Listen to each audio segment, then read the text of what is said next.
En este momento empieza la clasificación C, apto solo para adultos.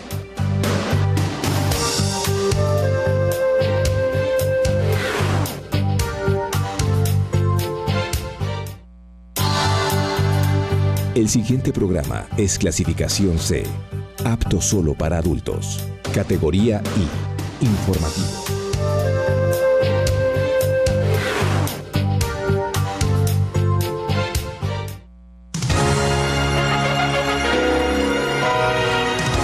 Televisión Manavita presenta TV Noticias al cierre.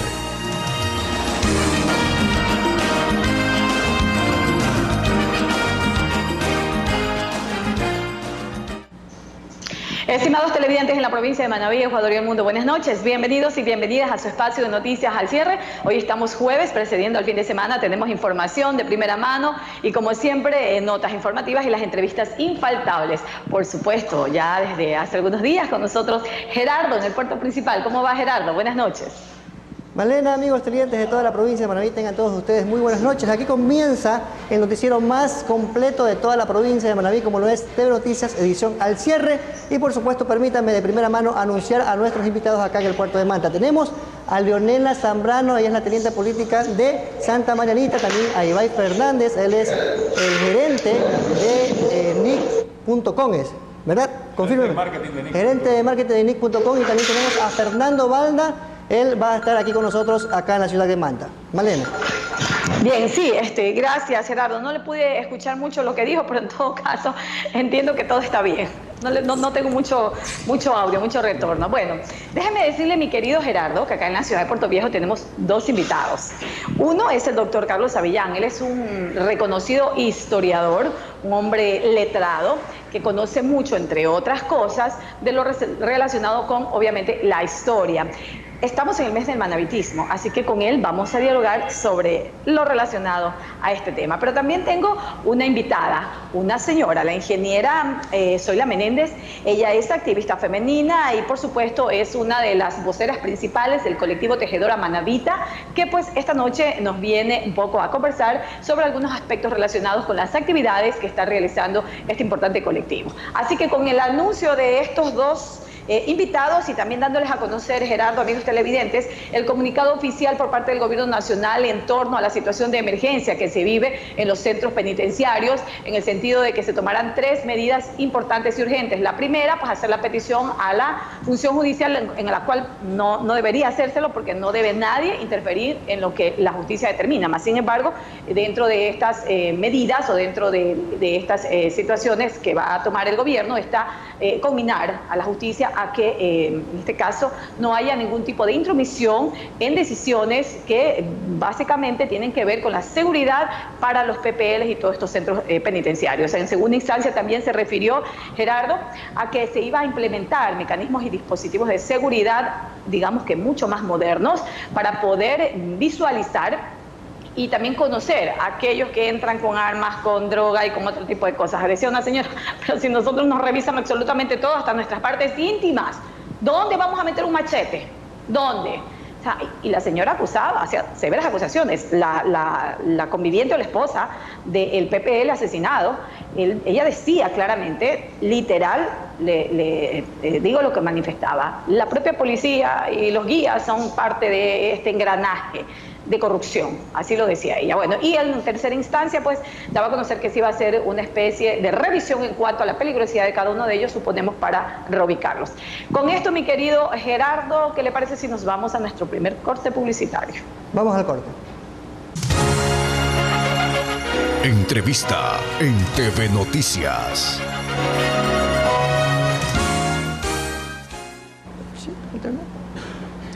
Continuamos con más, amigos televidentes de toda la provincia de Manabí. Ya está con nosotros en estudios centrales de la ciudad de Manta Ibai Fernández, así es, ¿no? Ibai Fernández, me confundo un poco el nombre porque al parecer es extranjero. Sí. Ibai es el gerente de marketing de NIC.es. A continuación él nos va a explicar qué es NIC.es, cómo van a insertarse acá en Manabí y todo ese tipo de detalles que necesitamos saber. Bienvenido, buenas noches. Muchísimas gracias. Buenas noches. En torno a NIC.es, explica, me comentabas en interno que es la plataforma digital dueña de todas las páginas... Dominios, concretamente, sí. Dominios se llaman, .es, ¿no? Así es. El nombre de una página web en Internet se le llama dominio, ¿verdad? Pues básicamente todo lo que acabe en .es y no solo lo que acabe en .es, sino también lo que acabe, por ejemplo, en .gov.es o .edu.es. Si lleva .es al final, básicamente es un dominio administrado por nic.es. Ahora, ¿estas plataformas ustedes las manejan directamente desde acá en el Ecuador o tienen una plataforma en el extranjero? Nosotros las manejamos desde aquí. Ahora bien, nosotros tenemos partners a nivel internacional. Tenemos partners, por ejemplo, obviamente Amazon Web Services en los Estados Unidos. También trabajamos con empresas importantes de Nueva Zelanda como Plexure, etcétera. Y por supuesto somos asociados de Google. Estos dominios tienen un costo y supongo que se los paga anualmente, al parecer. Ciertamente, nuestros dominios cuestan concretamente $35 más IVA al cabo del año. ¿Al año? Al año. O sea, cualquiera puede montar una plataforma digital que tenga conocimiento, mejor dicho, no cualquiera, sino quienes tengan conocimiento y puedan armar una plataforma digital, pueden tranquilamente contratar el dominio e instalar la plataforma. Ciertamente. Digamos cualquier nombre y .es, ¿no? Sí, y no solo eso, de hecho precisamente lo que hemos conseguido en nic.es es, además de proveer propiamente el nombre de dominio, que es la base, ¿no?, de una página web, proveer todos los servicios adicionales que permiten el desarrollo de esa página web. ¿Qué hacen acá en Manaví? ¿Están abriendo mercado quizás? Bueno, de hecho esta empresa son 19 años ya de operación lo que tiene, tenemos 44.000 clientes, que no es poco, ¿verdad? Ahora lo que estamos haciendo precisamente es empezar una iniciativa, ya no solo amparado tanto en el tema del dominio, sino amparado más bien en el desarrollo de la comunidad ecuatoriana en tanto que digital. ¿Por qué? Porque resulta que estamos en un país con 4.7 millones de emprendedores. 4.7 millones de emprendedores que lamentablemente fracasan en su 90% en menos de 90 días. ¿Por qué? Pues probablemente porque no tienen la capacitación adecuada para levantar un emprendimiento como es debido.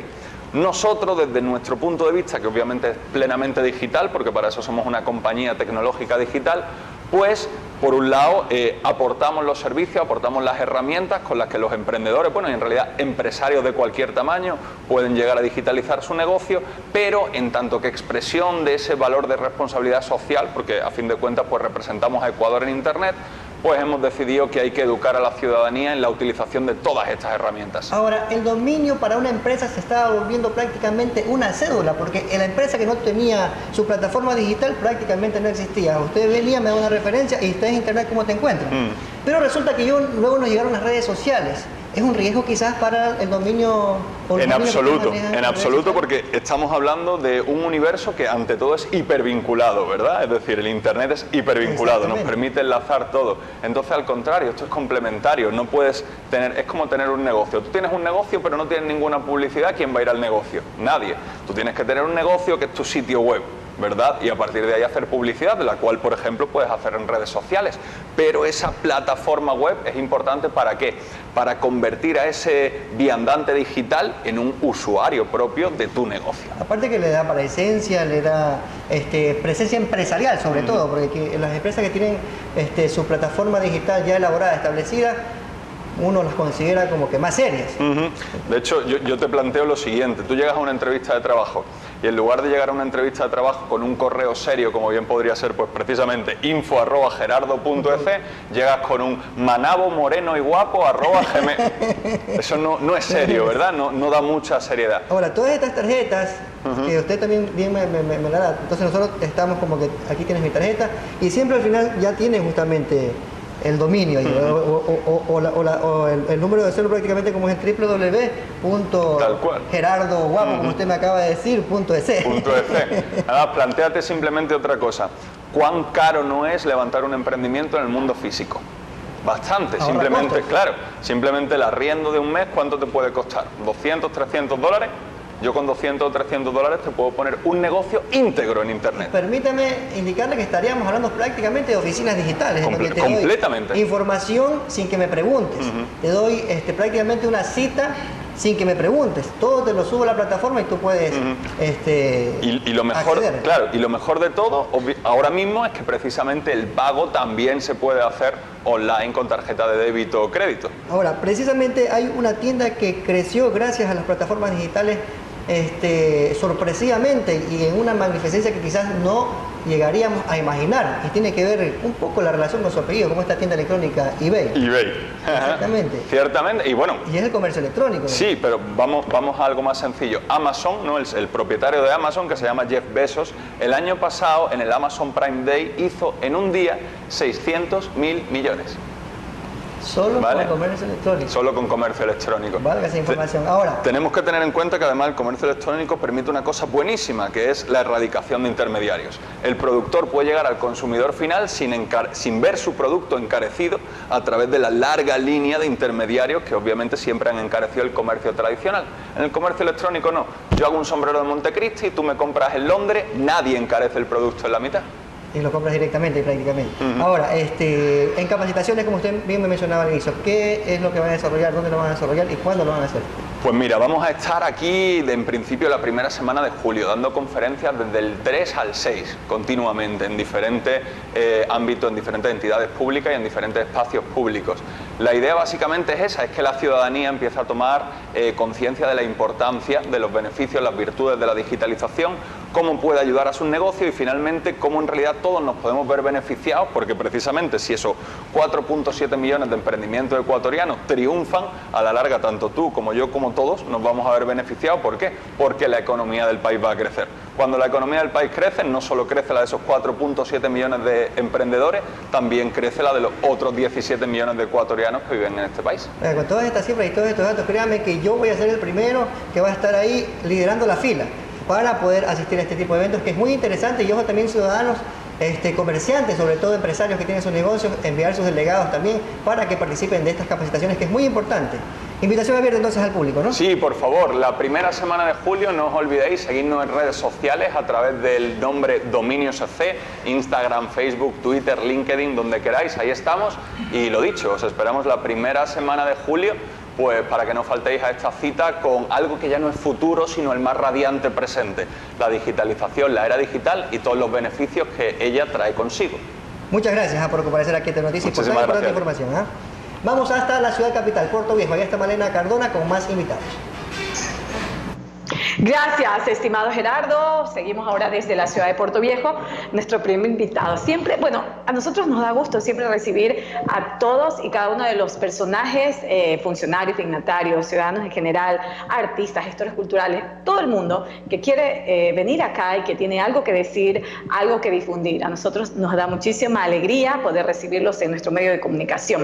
Un medio alternativo, un medio que da espacio para absolutamente todo, muy versátil y por supuesto donde decíamos tenemos invitados muy pero muy importantes, como lo son todos en realidad. Hoy estamos con el doctor Avellán, el doctor Carlos Avellán, que nos visita de manera regular para un poco ilustrarnos, para enseñarnos, porque como siempre lo decimos, los medios no solamente informan y entretienen, los medios también educan. Así nos enseñaron en las aulas universitarias, así debe ser. Y hoy vamos a hablar con nuestro historiador sobre el manabitismo. Todos escuchamos el mes del manabitismo, que se celebra en junio, se conmemora el manabitismo, pero ¿qué hay en el trasfondo de este mes y de lo que significa el manabitismo? Es con lo que le damos la bienvenida al doctor Avellán. ¿Cómo le va? Buenas noches. Bueno, buenas noches, Marenita, buenas noches, televidentes, buenas noches, provincia de Manabí, distinguidos amigos, compañeros, que de una u otra manera, pues, integramos esta gran colectividad que es la provincia de Manabí. Bueno, eso de historiador yo quisiera que lo viéramos un poco, porque en verdad yo lo que soy es un maestro, un buen lector, un suscitador de ideas, investigador permanente, sí, pero yo creo que los historiadores en sí todavía no podemos exhibir esa membresía, ¿no es cierto? Por ahí un amigo queriendo a lo mejor menospreciar nuestra acción dice que los que somos aquí los manavistas somos recorte y pega, es decir, que leemos, oiga, pero de otros. Los investigadores hacen eso, investigan a través de la lectura, mayoritariamente, también hacen estudios de campo, pero los estudios, en este caso, realizados con documentos, o sea, es valedero, obviamente. La historia, ¿cómo se cuenta? Aparte, sí, se cuenta de boca en boca, pero también se cuenta con registros. Mire, decía Olar Hall, pero aceptamos su modestia. El pasado existe, es decir, ese pasado que está allá. Lo que pasa es que nosotros, las personas, de acuerdo con el tiempo, con la dinámica social, con los valores que van apareciendo, vamos actualizando esos datos, vamos de alguna manera conformándolo a una cotidianidad, ¿no es cierto? Yo muy gentil he aceptado pues la sugerencia de don Loberti, que dice, bueno, vamos de aquí adelante a hablar un poco del manavitismo, porque tenemos preparado el tema de los montoneros. Claro, pero concentrémonos porque si no se nos acaba el tiempo y no concretamos el manavitismo. Sí. ¿De qué se trata? ¿A qué se refiere? Bueno, ¿cuál es el fondo? El manavitismo puede ser todo, puede ser poco o puede ser nada. Puede ser una celebración, puede ser un abrazo, una fecha, una página de periódico. Yo quiero de alguna manera sistematizar un poco como si fuera una clase de civismo, de introyección, como dice Salomón Daumet.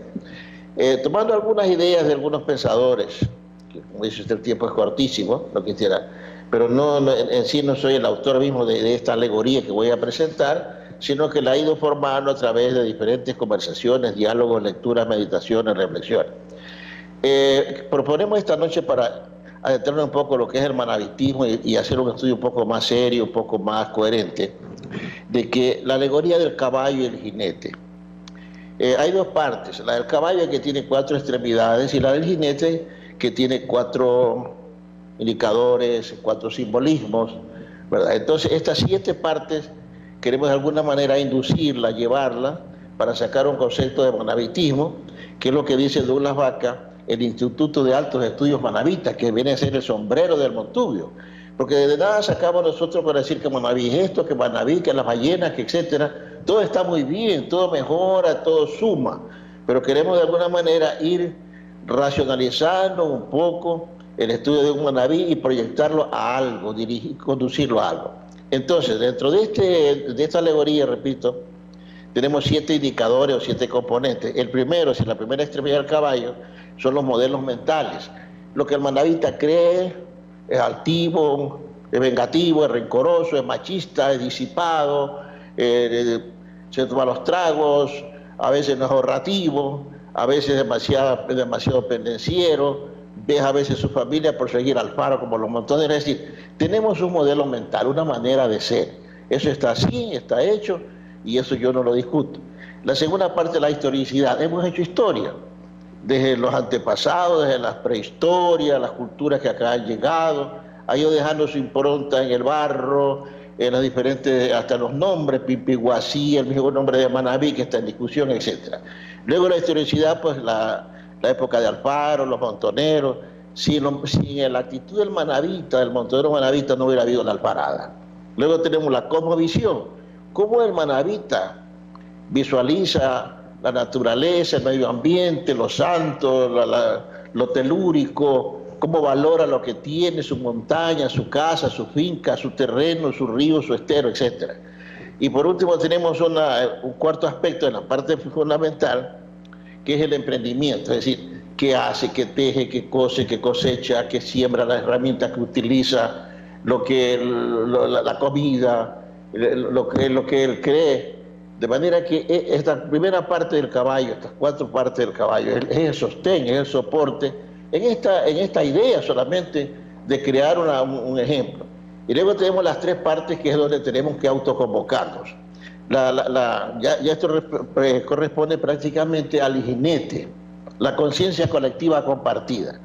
Es decir, si los manavitas no tenemos conciencia de que hay que defender la naturaleza, que hay que generar fuentes de trabajo, que hay que respetar al vecino, la convivencia, utilizar los productos, no contaminar el ambiente. Es decir, si no tomamos conciencia de que vivimos en una colectividad y que no podemos seguirla dañando y que más bien tenemos que potencializarla, entonces no hay manavitismo. Hasta ahí llegaríamos, el jinete se queda cojo. Seguimos un segundo aspecto del jinete, que viene siendo el liderazgo. Mire, el liderazgo es importante, los pueblos no se pueden autodesarrollar si no tienen buenos conductores.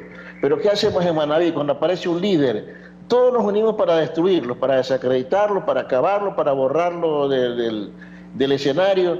Necesitamos tomar en serio un liderazgo manavita ante la conciencia nacional para poder luchar, defender. Ahora que no tenemos CRM, por ejemplo, nosotros no tenemos ningún indicador, no tenemos más allá de la Loma de los Muertos, más allá de nuestras fronteras, no tenemos ningún asidero, cómo nosotros reclamar lo nuestro, cómo, mire ahora esto mismo de la reconstrucción, casi se queda en nada, porque no hay un liderazgo. Y los líderes no aparecen o no lo hemos formado. Entonces nosotros sugerimos, en primer lugar, tomar una conciencia colectiva entre todos, comprometernos a algo. Luego, en un liderazgo participativo, el liderazgo en la educación, el liderazgo en la medicina, el liderazgo en los sindicatos, el liderazgo en el transporte, el liderazgo en los medios de comunicación, etc. Y luego tenemos nosotros una visión contingente, que Manabí visualice algo. Somos la provincia turística, somos la provincia de agricultores, somos la provincia de pequeños industriales, etc. Y termino esto con la idea que plantea don Douglas, que es el autor del manavitismo, indicando que las universidades deberían suscitar el Instituto de Altos Estudios Manavitas para hacer un efectivo desarrollo del manavitismo. Así es, doctor. Vamos a la segunda parte en una próxima entrevista con usted porque se nos acabó el tiempo. Le agradezco muchísimo por este importante preámbulo, por decirlo así. Habrá una segunda parte, con seguridad lo aseveramos. Vamos a nuestra pausa publicitaria, regresamos ya. Entrevista en TV Noticias. Avanzamos con más amigos televidentes de toda la provincia de Manabí. Ya nos acompaña Leonela Zambrano. Ella es la teniente de política de la parroquia Santa Marianita, de acá de la ciudad de Manta. Bienvenida, Leonela. Buenas noches. Muy buenas noches a toda la teleaudiencia que nos observa de cada uno de sus hogares. Reciban un saludo fraterno del señor gobernador de la provincia de Manabí, Javier Santos Abando, y del jefe político del Cantón Manta, ingeniero Carlos Zambrano. Muchas gracias, estimado amigo, por invitarme a este prestigioso medio de comunicación muy importante de nuestro cantón. Asimismo, como representante del Ejecutivo dentro de mi territorio, traigo ese pedacito de esencia que caracteriza a toda la ciudadanía de las parroquias rurales de Santa Marianita y San Lorenzo, hermosas parroquias de nuestro cantón. Cuéntame una cosa, recientemente se han desarrollado múltiples operativos justamente en la parroquia Santa Marianita, en coordinación con la jefatura política de la ciudad de Manta, en donde al parecer han arrojado resultados favorables para esta parroquia importante de la ciudad de Manta. ¿Cómo les ha ido? ¿Cuál ha sido justamente el diagnóstico que ustedes han levantado preliminarmente? Sí, por supuesto, una de las políticas públicas es la seguridad integral de toda la ciudadanía. Y hemos venido articulando muy de la mano con la Jefatura Política, Gobernación de Manabí y con la Policía Nacional en dar controles preventivos de seguridad tanto en la parroquia de Santa Marianita como en la parroquia de San Lorenzo. Y entiendo yo que también se trabaja en otros temas ambientales incluso, con otros organismos. Cuénteme acerca de ello. Sí, estamos trabajando de la mano con Medio Ambiente en organizarnos con mingas dentro de las playas, con instituciones muy preocupadas por el tema del medio ambiente. El día 23 vamos a iniciar con una campaña de este mes de junio y asimismo en el mes de julio continuaremos con el mismo con las mismas mingas que se van a realizar en cada parroquia de las diferentes playas de nuestra zona rural. Perfecto. Y finalmente, ¿cómo está el control en los locales turísticos, que son locales comerciales que tiene la parroquia Santa Marianita, son los que mayormente tienen? Sí, en esta semana iniciamos con un operativo en temas de permiso de funcionamiento, tanto bares, karaoke, como tiendas de las parroquias, junto al Comisario Nacional de Policía, viendo que los productos no estén caducados para que puedan ir con sus respectivas fechas al consumidor. Se advierte que pueden haber clausuras en caso de que no se cumplan con los requisitos. Claro, uno de esos es ese tema preventivo que le damos para que los locales no sufran esta clausura y más bien se legalicen y puedan funcionar muy bien dentro de nuestras comunidades. Perfecto, muchas gracias, muy valiosa la información. Ha sido Leonela Zambrano, teniente política de la parroquia Santa Marianita. Vamos hasta la ciudad capital Puerto Viejo, Malena, con más información. Vamos a ver. Gracias, Gerardo. Vamos a continuar con las entrevistas acá en la ciudad de Puerto Viejo. Permítanme enviar saludos a toda la gente maravillosa que todas las noches nos hace su reporte de sintonía. No podía ser de otra manera. Quiero saludar al poeta del pueblo, un gran, pero gran televidente. Todas las noches nos ve, no podía ser distinto, claro que no. Gracias, Carlitos Ardila, a toda la familia que lleva su distinguido apellido. Le enviamos un fuerte y solidario abrazo. También quiero saludar a una funcionaria que está recientemente posesionada y en funciones y que, bueno, todavía no lo hemos tenido por acá, pero está también pendiente de nuestra programación de noticias, de la programación regular de Televisión Manavita, puesto que la semana próxima, enviamos el saludo porque anunciamos que la semana próxima, lunes, para ser más precisos, a las 9 horas se realizará un evento importante que es el Diálogo 2030, denominado así, por parte del MIES. Estará la ministra y autoridades también a nivel nacional. La viceministra de Derechos Humanos, Rocío Rosero, también estará en este importante evento y estarán las organizaciones sociales para poder hacer ponencias relacionadas con temas importantes, alusivos a la sociedad de interés general. Ahora sí le doy la bienvenida, me refería, no dije el nombre, la doctora Rocío Villegas. Un abrazo para ella y un saludo. Ahora sí, mi querida amiga ingeniera Zoila Menéndez, esa sonrisa suya me pone en evidencia mi olvido. ¿Cómo le va? Buenas noches. Muy bien, Malena, muchas gracias por la invitación. Como siempre, este canal abierto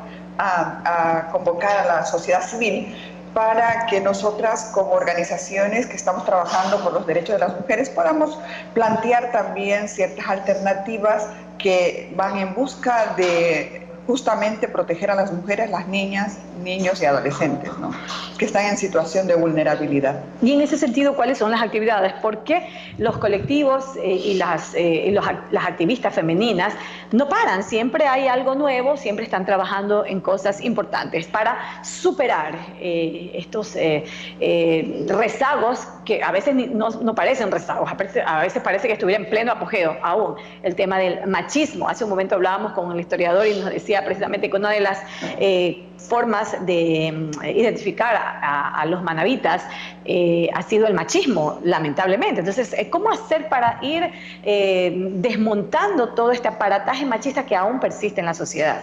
Bueno, Malena, justamente quiero ratificar las palabras del señor Avellán. Manaví, sobre todo, ha naturalizado la violencia, tanto la violencia a las mujeres, a los niños, a las niñas y a los adolescentes, sobre todo a las mujeres, ¿no es cierto?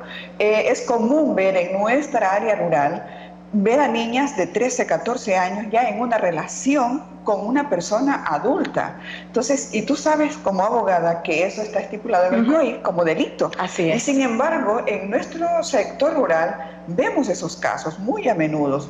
Y por otro lado, pues realmente en el país vivimos un estado de violencia. Solamente en los últimos 3 años se presentaron 13.969 mujeres que fueron violadas, según las estadísticas de la Fiscalía y del Ministerio de Salud Pública. Pero yo quisiera puntualizar ahí algo, ingeniera, si me lo permite. Esos son datos estadísticos oficiales. Pero los datos reales, eso es otro número que duplica incluso los que usted menciona. Así es. Lamentablemente esta situación... Hay una construcción social también de la mujer que muchas veces tiene miedo a denunciar, tiene miedo a dejar a su pareja aún sabiendo que la está maltratando física, psicológica y sexualmente, porque muchas veces ella depende emocionalmente y económicamente de esa pareja y no tiene esa valentía de decir: hasta aquí llegamos, rompo el silencio y lo voy a denunciar. En esa medida yo creo que estamos avanzando y también vemos que ya las mujeres, porque la gente se dice, porque es que ahora hay más casos de denuncia que se presentan, precisamente porque tenemos más normas que nos amparan, hay más leyes que nos protegen y en ese sentido las mujeres ya van conociendo que pueden denunciar porque las está protegiendo el Estado y que también desde la sociedad civil habemos organizaciones que damos ciertas alternativas de ayuda, como aquí Fundación Nuevos Horizontes, el grupo colectivo Tejedoras Manavitas, donde están las lideresas, mujeres lideresas de Manaví y otras organizaciones que de alguna manera orientamos y ayudamos enseguida a que la víctima lleve la ruta adecuada y pueda llegar hasta las instancias donde se administra justicia y que también se le den las protecciones del caso y el apoyo psicológico, legal, social.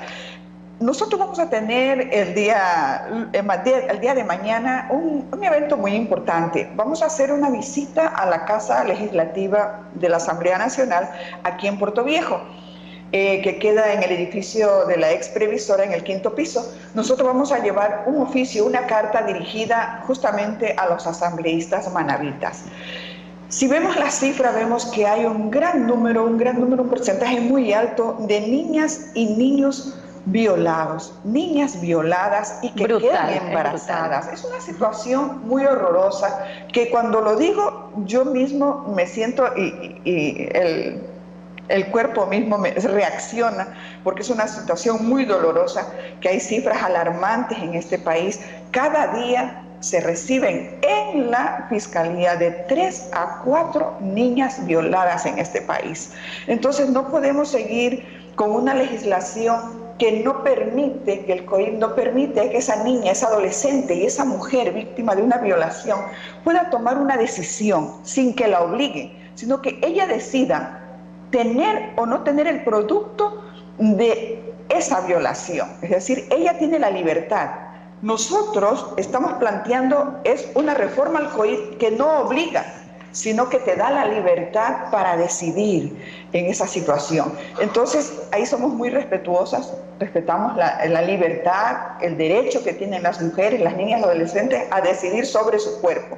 Vamos a presentar para que los asambleístas manavitas reflexionen en función de esta realidad que vive el país. Es una realidad muy dolorosa, Malena, y no a todos les gusta enfrentarla, les da miedo, no todos son capaces de decir, sí, esto está ocurriendo, y a lo mejor muy cercano a mi círculo, porque lamentablemente si tú ves las denuncias, son los seres humanos aquellos que deben de proteger a la niña, al adolescente o a la mujer, son los que violentan esta situación, las que las violan y las que embarazan. Vemos niñas embarazadas de sus padres, de sus tíos, de sus abuelos, de sus hermanos, situación que realmente es dramática. Entonces, frente a eso, tenemos que dejar la libertad para que decidan tener o no tener un producto. De ese caso demasiado terrorífico, diría yo. Veía en algunos memes como a manera de mofa, de burla y queriendo hacer recaer la culpabilidad, como siempre, a las mujeres, especialmente a las niñas, decir, sale un bebé, ¿no? Es un bebé que supuestamente dice, tú viendo a tu mamá, cuando naces, a tu mamá de 14 años, ¿no? Dice el meme, decir, hijo mío, saldremos adelante de esto, y más abajo ponen Maluma, Mamarre, que son unas canciones reggaetón, bueno, que sí es verdad, sí, transmiten un nivel de violencia impresionante. Entonces, dando a entender que si la niña está embarazada, tiene que superarlo porque es culpa de él, ¿no? Ya había escuchado reggaetón, por decirlo menos. Pero lo que no sabe la sociedad, ya nos vamos, pero como lo que no sabe la sociedad es que una gran parte de las violaciones a estas niñas, del producto de ese embarazo, son por violaciones, y eso no lo dicen. Eso no lo dicen, y eso es una realidad que está ahí en este país, y en función de eso hay que legislar. Ingeniera, ¿mañana a qué hora estarán ustedes? A las 10 de la mañana, 9:30 estamos ahí concentrándonos, y a las 10 de la mañana tenemos la rueda de prensa que hemos invitado a todos los medios, esperemos que vayan y entregaremos el oficio. Muchas gracias, Malena. A usted, ingeniera, le deseamos éxito, ojalá que, vamos a ver qué sucede y cuáles son los resultados de esta petición. Vamos a nuestra pausa publicitaria, regresamos ya en un momento. Entrevista en TV Noticias. Avanzamos con más entrevistas, amigos televidentes de toda la provincia de Manabí. Nos acompaña en estos momentos Mauro Reyes. Él es presidente de la Ciudadela La Aurora, quien está con nosotros aquí compareciendo en TV Noticias. Bienvenido, buenas noches. Buenas noches a toda la teleaudiencia y a ustedes por la oportunidad. Y gracias también a la ciudad de Manta por escucharnos a esta hora. En primera instancia, acerca de esas necesidades básicas insatisfechas que tiene la Ciudadela La Aurora. Cuénteme, ¿cómo está la situación de este sector importante de la ciudad de Manta a la fecha? Bien, nosotros, la directiva fue electa recién hace 15 días, pues yo soy el presidente y realmente tenemos un plan de trabajo donde vamos a cubrir para todas esas necesidades, poderlas cumplir dentro de la promesa que tenemos que hicimos. Entonces, conjuntamente con el señor alcalde que nos está apoyando, vamos a realizar todo este trabajo y de la misma manera, pues, poder tener y lograr todas esas necesidades insatisfechas, poderlas cumplir. Cuéntame una cosa, ¿la Aurora también fue víctima quizás de esas promesas o de esas obras inconclusas, de esos POAs que se prorrogaron año tras año en la administración anterior, o cómo está la cuestión de cumplimiento de obras en la Aurora? Realmente en esa parte fue cumplido todo lo que nosotros habíamos realizado. En buena hora, ¿no? Sí, en buena hora fue muy cumplido todo, pero faltan otras necesidades que ahora las podemos terminar. ¿Como cuáles, por ejemplo? Sí, en el tema del mantenimiento del parque, por decir, que es el que nos da a nosotros, a todo el comercio de la ciudadela, es lo que le da este empuje, yo le digo prácticamente, técnicamente, es la parte donde nosotros, los comerciantes más que todo, ellos tienen esa manera de que la gente que llega al parque, eso le ayuda muchísimo, por lo comercial que es la ciudadela. Ahora, conversábamos en interno antes de la entrevista que este sector está prácticamente en un lugar estratégico, con el tiempo quedó allí, porque tiene seguro social, tiene cerca un Supermaxi, un comercio fluido también, y tiene su parque que también permite esa actividad comercial, digámoslo así, a diario, porque no solamente fines de semana como sucede en otros sectores, sino es que a diario prácticamente se revive el comercio, se vive el comercio. Dinámicamente es el parque que le da la vida a este comercio, ¿no? Y realmente sí, estamos en este momento ya en algunos proyectos de planes donde el comercio hay que organizarlo también, no solamente tener comercio desorganizado, estamos ya trabajando con los comisarios para poder organizar todo el comercio y que todo el mundo trabaje, no se le quita el trabajo a nadie, trabajen pero organizadamente. Perfecto. ¿Qué otras necesidades podemos también conversar justamente para hacerlo público y para que también nuestras autoridades se enteren y digan, bueno, aquí también hay que intervenir? Sí, en el tema de seguridad, estamos también trabajando con una campaña de seguridad, donde últimamente se ha incrementado un poco, pero realmente ya vamos a trabajar. Tenemos un plan, un proyecto con cámaras de ojo de águila, que hay que incrementar otras más, también con los pulsadores de seguridad, donde todas las viviendas, en algunas peatonales ya todas las casas tienen pulsadores, donde algún inconveniente, nosotros ya tenemos ya prácticamente una alerta para poder de una vez cumplir y poder acudir las autoridades que puedan llegar para poder cubrir esa necesidad. O sea, es un sector que no hay que descuidar. Ya sabemos que la Aurora tiene comercio, está reactivado, tiene todo bonito, pero no quiere decir que está todo ya hecho. Tenemos que trabajar un poco más en la seguridad, eso es importantísimo también. Sí. ¿Los patrullajes cómo están, las rondas? Sí, tenemos un UPC, como usted conoce la Aurora, un UPC donde desde ahora prácticamente se ha un poco descuidado porque las necesidades y la cantidad de agentes no hay en el sector y se dispersan por la parroquia, entonces eso sí falta un poco, que lo vamos a conversar con la Dirección de Tránsito y los agentes de control para que nos apoyen en el tema y poder tener una ciudadela más segura. Perfecto. Sí. Finalmente, ¿ustedes qué esperan de esta administración? Justamente que, como lo dicen en las calles, va embalada. Sí, estamos a ritmo acelerado.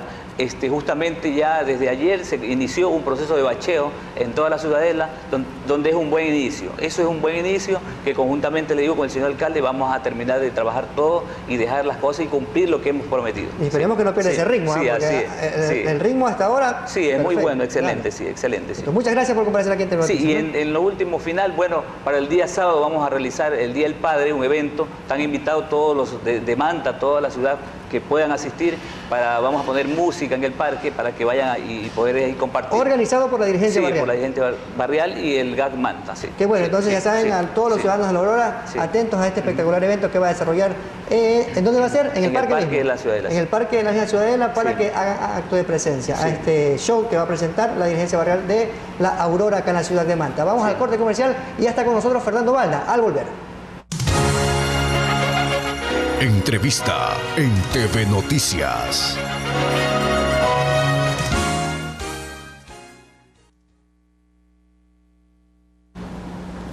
Continuamos con más, amigos televidentes de la provincia de Manabí. En la parte final de TV Noticias tenemos aquí justamente a un político ecuatoriano de cepa. Está Fernando Balda, que está compareciendo aquí en TV Noticias y justamente inaugurando el gran acuerdo nacional Gana acá en la ciudad de Manta. Lo vimos también en las redes sociales, a esa noticia importante para el Ecuador. Bienvenido, buenas noches. Así es, muy buenas noches. Muchas gracias por esta invitación.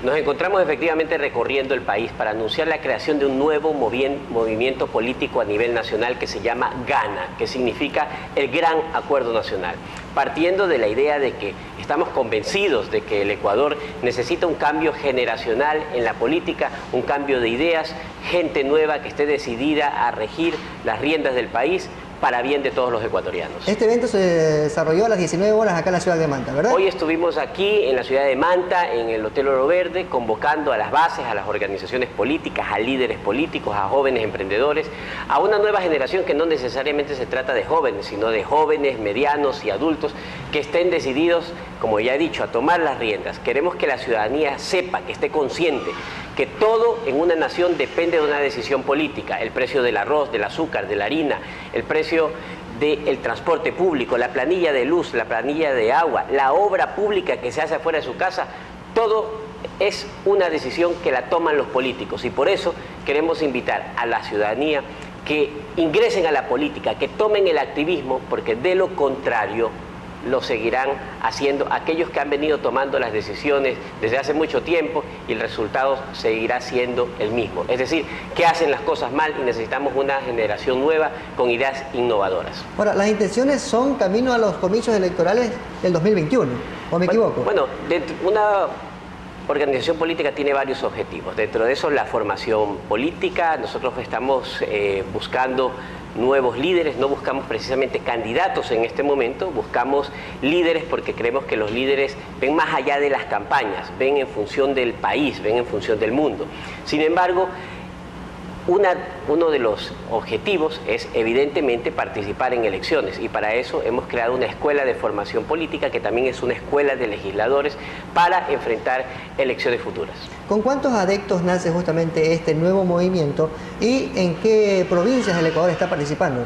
Bien, el movimiento es a nivel nacional, tenemos bases y estructura ya en las 24 provincias del Ecuador, venimos recorriendo el país, ya venimos por Cotopaxi, Santo Domingo, Esmeraldas, Los Ríos, hoy y mañana estaremos aquí en Manabí, luego nos vamos a Guayas, El Oro, Cañar, Azuay, Loja, Zamora y el resto del país. Todas las provincias, por donde quiera que vamos, la gente nos dice lo mismo. Nos han gobernado de izquierda a derecha, todos los partidos políticos, pero nuestra condición humana, nuestra condición de ciudadanía y nuestro estado financiero sigue siendo el mismo. Nada ha cambiado y por eso nosotros estamos construyendo este movimiento político a partir del contacto con las comunidades. Estamos decididos a hacer mesas de trabajo, a recorrer los cantones, las parroquias, conversar sobre sus temáticas, conocer sus problemas. Y ellos mismos, que son los que tienen los problemas, son los que conocen muy bien cuáles son las soluciones. Nosotros creemos que las soluciones para los problemas del país no se deciden en la mesa de un ministerio, ni en la mesa de trabajo de un partido político, sino en el contacto con las comunidades. Al hablar de izquierda-derecha, ¿cuál es la propuesta entonces de Gana? ¿De centro-izquierda, centro-derecha? ¿Dónde se ubica en esa balanza justamente este nuevo movimiento? Siempre hemos dicho y está demostrado que las ideologías dividen al hombre, en cambio las propuestas nos unen. Sin embargo, en la construcción de esta organización política, como hay que inscribirla en el Consejo Nacional Electoral, la ley establece que hay que hacer una declaratoria de principios, de estatutos y enmarcarse dentro de un funcionamiento ideológico. Nosotros hemos evidentemente convocado a nuestro centro de pensamiento para definir nuestra ideología. Bueno, realmente estaba definida, pero había que plantearlo dentro del estatuto. Nosotros defendemos el libre mercado, nosotros defendemos la seguridad democrática que contiene la seguridad jurídica, la seguridad alimentaria, la seguridad financiera, la seguridad ciudadana. Arriba de esto está la seguridad democrática. Defendemos el libre mercado, el libre comercio, la libertad de empresa, la libertad de expresión. Evidentemente somos una organización de tinte y de pensamiento liberal. Nos enmarcamos en el liberalismo y por eso invitamos a toda la ciudadanía, porque el liberalismo es el afluente de muchas propuestas, el conocimiento es universal, la verdad está en todas partes y por eso invitamos a toda la ciudadanía, a todos los hombres y mujeres de buen corazón, de izquierda a derecha. A nosotros no nos importa a quién apoyaste antes en política, queremos que ahora apoyes al Ecuador y nos apoyemos como hermanos, caminemos juntos y avancemos por un Ecuador mejor. Perfecto, ahora vamos, usted tocó un tema importantísimo que acá en la provincia de Manabí causó malestar acerca de las tarifas eléctricas. Usted quizás tiene algún concepto, algún pronunciamiento suyo, o qué opinión le merece justamente ese contexto que se dio a partir de que el propio gobierno reconoció de que había un exagerado cobro en las tarifas, sobre todo en la de alumbrado público, y exigió la devolución y tipificó también a quienes fueron perjudicados por ello. Definitivamente eso causó un perjuicio y un grave malestar a la provincia. Sin embargo, el gobierno nacional, creo, y aplaudo en ese sentido, tuvo la valentía de rectificar, de reconocer los errores. Y precisamente para eso es que existe este movimiento GANA, el Gran Acuerdo Nacional, para que seamos ciudadanos nuevos, decididos, comprometidos con la patria, a tomar las riendas del país, a no permitir estos graves errores que sumergen a la población en la desesperación, los hace sentir en el abandono y además causar grave perjuicio. Nosotros creemos que es necesario realizar estas mesas de trabajo, este contacto con la sociedad, con las comunidades, con las parroquias, con los cantones, para conocer todos estos temas y darle soluciones para que no se repitan. Otro tema, el de las cárceles. ¿Qué opinión también le merece? Mire, el sistema de rehabilitación social sigue en deuda con los ecuatorianos. Yo sueño con un país en donde, abro un paréntesis, más de 300 millones de dólares invertidos en estas obras de infraestructura monstruosas, faraónicas, para albergar presos. Se utilizaron 300 millones de dólares para construir cárceles y albergar a más de 26.000 presos, cuando la población carcelaria en ese momento era como de 20.000. Es decir, nunca pensaron en reducir la delincuencia, sino en incrementarla. Para colmo, son verdaderos centros de concentración muy parecidos a los de la Segunda Guerra Mundial, en el Holocausto nazi. Les recuerdo que yo estuve preso y yo conozco la realidad de esos centros carcelarios. Invirtieron 80 y pico de millones de dólares en equipos tecnológicos para impedir el ingreso de armas de fuego, de celulares, de droga. Sin embargo, cuando entraban nuestras esposas, mi esposa, los hijos, las esposas de todos, las desnudaban, les hacían abrir las piernas, le tocaban sus partes íntimas, se violaban los derechos humanos. Eso es lo que ocurre dentro de las cárceles. Yo sueño con un sistema de rehabilitación social, las cárceles conectadas con un gran puente a otro edificio, que no sea una cárcel, que sea un centro de impartición de conocimientos, un centro de formación académica con escuela, colegio y universidad. Los presos que no hayan estudiado, que terminen la primaria, obtengan el 25% de rebaja de pena en sus condenas. Los que terminen el colegio, el otro 25%. Y si terminan la universidad, el otro 25%. Le devolveremos a la sociedad, saldrán en libertad más rápido, pero se justifica porque le estamos devolviendo a la sociedad gente preparada, gente que se ha comprometido con la sociedad, que ha demostrado el deseo de rehabilitarse y podría convertirse en una persona productiva. Y de esa manera vamos a disminuir la población carcelaria, que de paso ocupa gran parte del presupuesto nacional para mantener a los privados de libertad. Y sin embargo, adentro no existe ningún control. Vemos cómo todos los días las bandas imperan, se asesinan entre ellos, y es una pelea que no solamente es dentro de las cárceles, sino que es consecuencia de las peleas de territorio por el microtráfico, el expendio de drogas en las calles, y se matan adentro los jefes de la banda. De adentro manejan lo de afuera también, ¿eh? Así es, no, y eso es así. La pelea que hay, estos asesinatos que han ocurrido en los últimos días, es entre los jefes de las bandas que mantienen el control del territorio en la calle, y es por la conquista de ese territorio. Entonces, el sistema de rehabilitación social todavía está en pañales en nuestro Ecuador. Se ha demostrado que durante los últimos 20, 30 años nadie ha tenido la expertencia para manejar el sistema de rehabilitación social, porque además de ser carceleros, además de mantener a la gente privada de libertad, hay que tener humanidad, hay que tener sentido del respeto a los derechos humanos, porque esa gente, aunque esté privada de libertad, también tiene derechos humanos que se violan constantemente dentro del sistema penitenciario. Oye, perdóneme, pero cuando un recluso ingresa como novato a estos centros carcelarios, le cobran derecho de peaje. Le dicen, tienes que dar tanto para no hacerte daño o para protegerte. Imagínese usted cómo está secuestrada también dentro del sistema. Ya para cerrarle también su paréntesis, qué risa que me dio cuando las autoridades presentaron 8 detenidos y dijeron, ya tenemos 8 detenidos por la revuelta que hubo, pero si ya estaban detenidos, imagínese usted. Otra vez a detener, no entiendo, que alguien me explique. Definitivamente esa falta de experiencia causa risa. No solamente que le cobran peaje, mantenimiento, protección adentro, sino que también son víctimas muchos de extorsión. Cuando llega una persona suelen enviarle a los 2 días, mira, tenemos las fotos de tu esposa entrando a tu casa, tus hijos llegando al colegio, y los extorsionan. ¿Me das tanto de dinero o le hacemos daño a tu familia?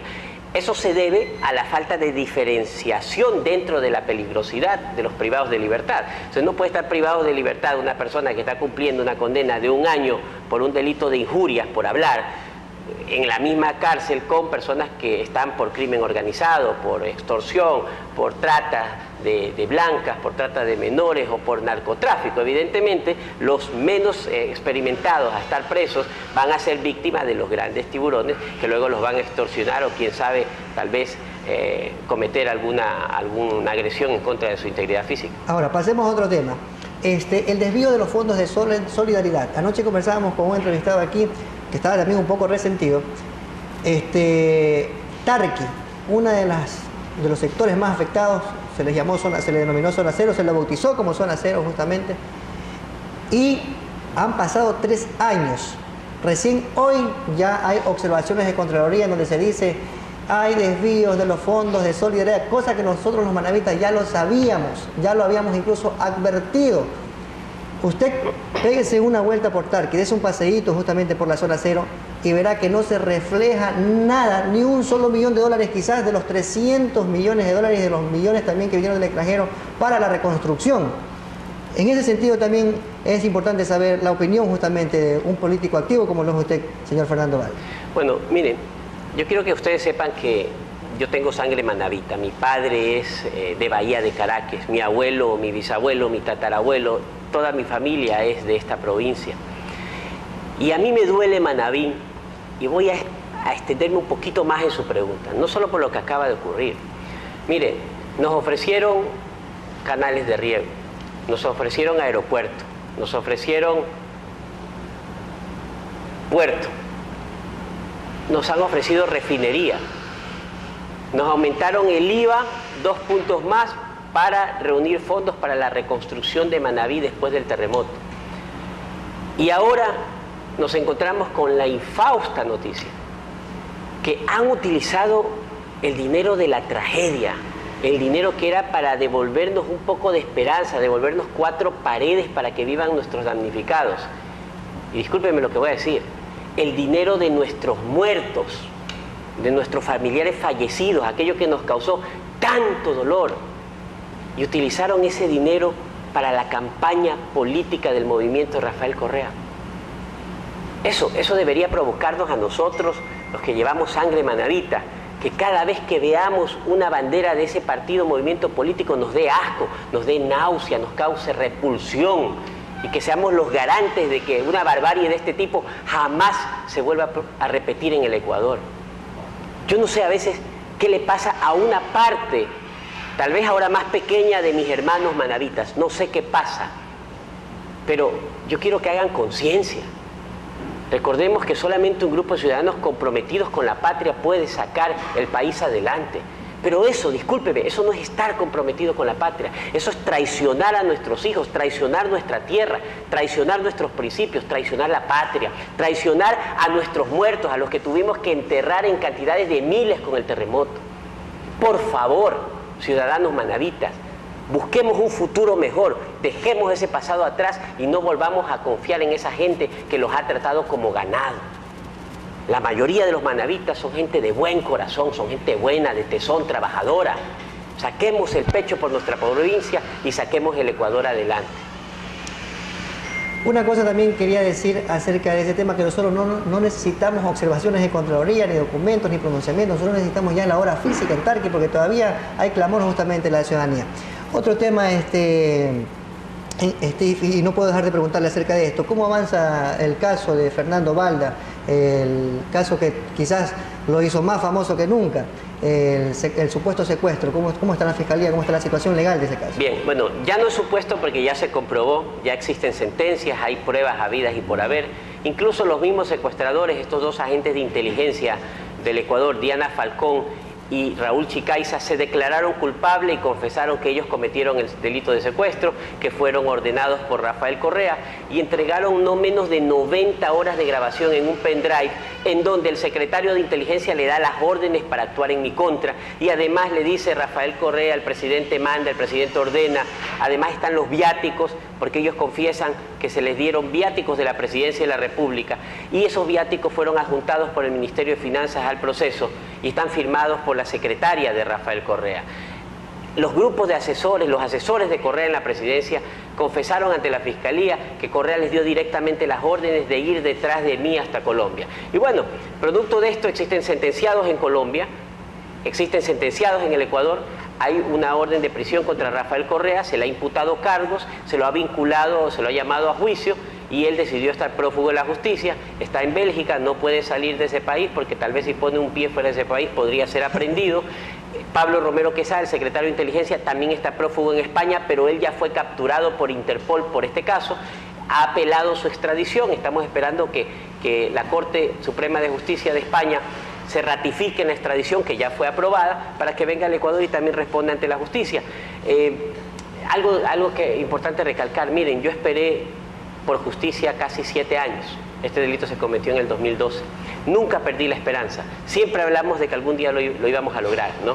Pero así como esta gente ya está empezando a pagar sus delitos con la justicia, porque nosotros no somos gente vengativa. Mira, a mí me secuestraron, me quisieron matar, pero jamás se me ocurrió recurrir contra ellos con la misma rigurosidad, o sea, de la misma forma. Yo esperé casi una década para que se me haga justicia, porque el éxito de este proyecto, porque el éxito para sacar al Ecuador adelante es precisamente no parecernos a ellos.